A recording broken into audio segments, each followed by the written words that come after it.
दोस्तों, यह कहानी एक ऐसी भोली भाली मासूम लड़की की है जिसकी कहानी सुनने के बाद आपके भी रोंगटे खड़े हो जाएंगे। यह एक भारतीय लड़की की कहानी है जिसकी शादी सऊदी अरब में रहने वाले एक लड़के के साथ होती है। फिर किस तरह उसे धोखा देकर उसे गलत कामों में धकेलने की कोशिश की जाती है। उसके पथ की असली सच्चाई क्या है? सऊदी में उस लड़की की मदद किसने की? वह लड़की बचकर इंडिया वापस कैसे आई, जानेंगे। पूरी कहानी इस वीडियो में अंत तक बने रहे। दोस्तों, मेरा नाम कपिल है। आइए अब कहानी को विस्तार से जानते हैं। दोस्तों, मध्य प्रदेश के भोपाल की एक लड़की की अकानी उमंगों से शुरू होती है और हौसलों की मिसाल बन जाती है। धोखे से शादी के बाद देह व्यापार में ढके जाने की आखिरी दहली तक पहुंच चुकी इस लड़की की कहानी आपके आसपास भी कहीं हो सकती है। दोस्तों, रजिया काल्पनिक नाम भोपाल में अपने परिवार के साथ खुशी खुशी रह रही थी। 19 साल की रजिया कॉलेज में दाखिला ले चुकी थी और दूसरी तरफ उसकी शादी की बातें भी शुरू हो चुकी थीं। परिवार ने जो लड़का उसके लिए पसंद किया था वह दुबई में बड़ा बिजनेसमैन था। दुबई में रहना रजिया का ख्वाब बन गया था और यह ख्वाब हकीकत बनने वाला था। साल 2002 में भोपाल की रजिया कॉलेज में पढ़ रही थी। तभी उसके डॉक्टर पिता ने एक परिवार में उसके रिश्ते के बात शुरू की। रजिया की बड़ी बहन सऊदी अरब में शादी के बाद अपने पद के साथ सटल थी। भोपाल में रजिया दिमाग तौर पर कमजोर, अपनी बड़ी बहन और एक छोटी बहन माता पिता के साथ रहती थी। उसके पिता भोपाल में प्रतिष्ठित डॉक्टर थे। भोपाल में रहने वाले एक मुस्लिम परिवार का संपर्क मिला जिसमें एक महिला, एक बेटी थी जो रजिया की उम्र की थी। उनका 27 साल का बेटा नईम दुबई का बड़ा बिजनेसमैन था। नईम की फोटो दिखाने के बाद परिवार ने बात आगे बढ़ाई। नईम कुछ दिनों में रिश्ते की बातचीत के सिलसिले में 2 दिन के लिए भोपाल आया।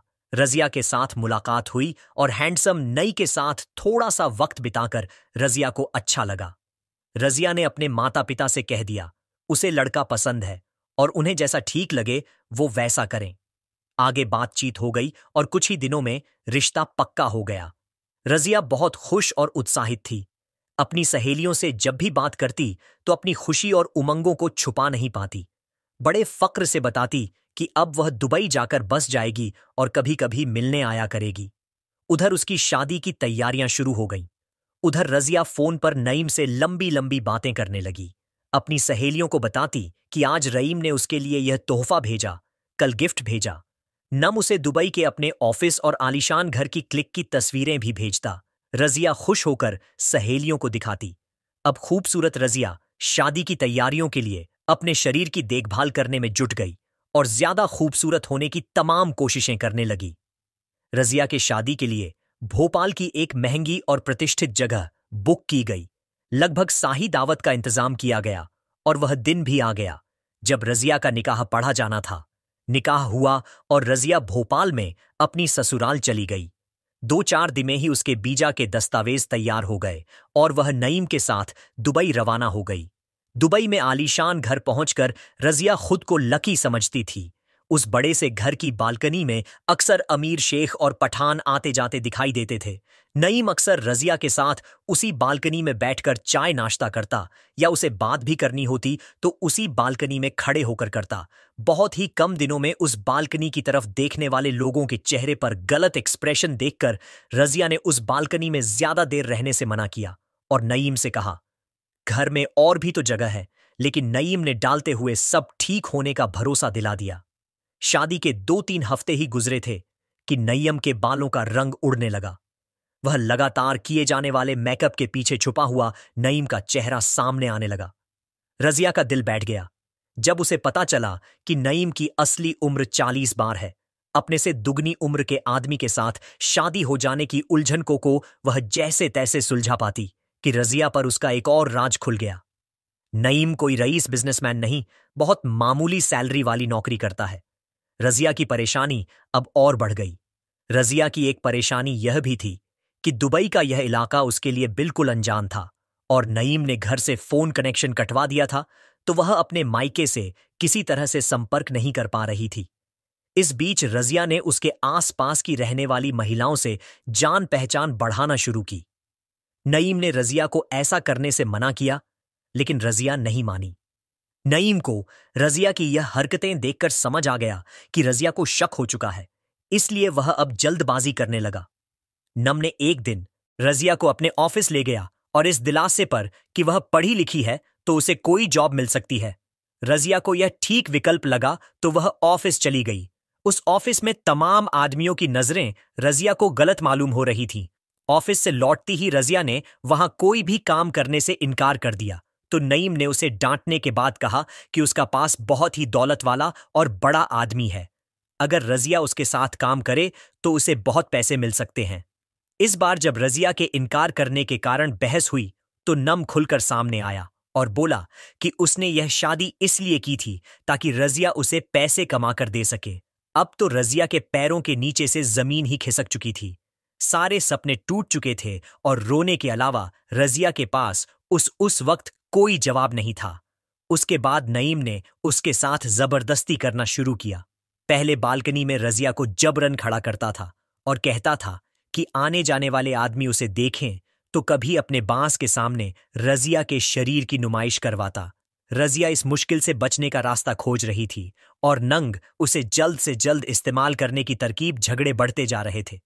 एक दिन हुई ऐसी ही बहस के बाद नम ने जबरदस्ती करते हुए राजिया को गाड़ी में बैठाया, तेज रफ्तार में गाड़ी चलाई और एक ही जगह गाड़ी को रोककर रजिया को जबरन उतार दिया और वहां से वह चला गया।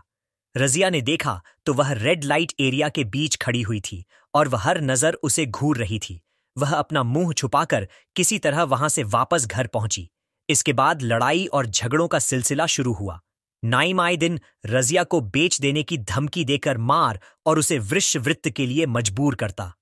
एक दिन नईम घर पर मौजूद नहीं था और इस चीज का फायदा उठाकर रजिया ने पड़ोस में ही रहने वाली एक महिला निसार आपको अपनी पूरी कहानी बताई और मिन्नतें की कि वह उसे इस नरक से बचा ले। रजिया की किस्मत यहां खराब नहीं थी और निशान ने उसकी मदद करने का भरोसा दिलाया। निशान ने गुपचुप ढंग से कुछ ही दिनों में रजिया के तमाम इंतजाम करवा दिए। निसार के गले लगकर और बहुत सी दुआएं देकर उस दिन रजिया छुपती छुपाती एयरपोर्ट पहुंची और दिल्ली की फ्लाइट पकड़ी। जब तक फ्लाइट उड़ान नहीं भरी, रजिया को यही डर लग रहा था कि कहीं पीछे से आकर उसे कोई पकड़ ना ले। दिल्ली से भोपाल पहुंचकर रजिया ने अपनी पूरी कहानी अपने माता पिता को सुनाई तो फौरन नईम की मां को पकड़ने के लिए उसके पिता निकले, लेकिन उस पते पर कोई नहीं था। वह महिला और उसकी बेटी सब गायब हो चुके थे। बेहद शारीरिक और मानसिक तकलीफ झेल चुकी रजिया अपनी पुरानी यादों और अनुभवों से भीतर तक घायल हो चुकी थी। लंबे समय तक उसका इलाज चलता रहा।